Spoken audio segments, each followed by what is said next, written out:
原本是服务市民接受认真甲资讯的服务处，唔过当看到场面挂满侪艺术创作，加添文化气氛。议员创作人表示，为了推动城市美术馆的概念，现在伊个进一步率先将地下室40平空间专心打造成美术加音乐展演的空间，而且装设净化空气设备，让民众一旦安心观赏。而第一场邀请知名画家郑真，将对台南的地标进行创作，相当精彩。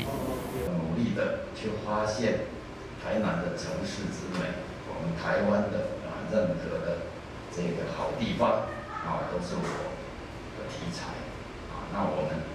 最大的目的就是画出好画，然后让大家欣赏。未来除了展画让来欣赏的民众很舒服以外，还有我们也会预期也会安排很多的这个讲师带来很多的音乐讲座，这个教画版画的讲座，还有设计的讲座，很多城市意象的讲座都会陆续在这边开展，而且都是公益免费的那我们也欢迎大家到时候可以上我们的这个网络预约平台。议员除了将服务处变成在地画家甲艺术表演者进驻的空间，透过作品的展示，也搁要提拨经费来做公益。其中奇美精密就率先认购200图，甲画家共同捐出6万块，予南台南家扶中心。好 ，OK， 谢谢。我想有一颗很柔软的心，这足柔软的心，伫这个咱的从政服务选民的同时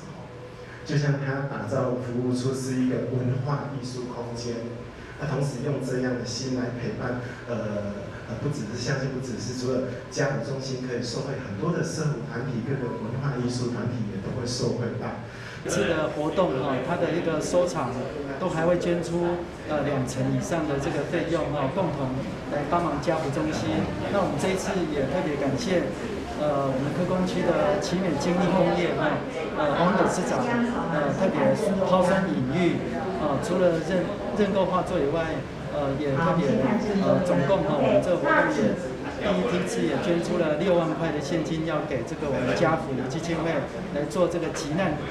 救助金，帮助这次疫情冲击的一个很多的家庭。议员结合画家甲企业家所推动的艺文空间，预计9月12号正式开播，也邀请大家无私奉献，共同为公益来努力。台南新闻阮子采访报道。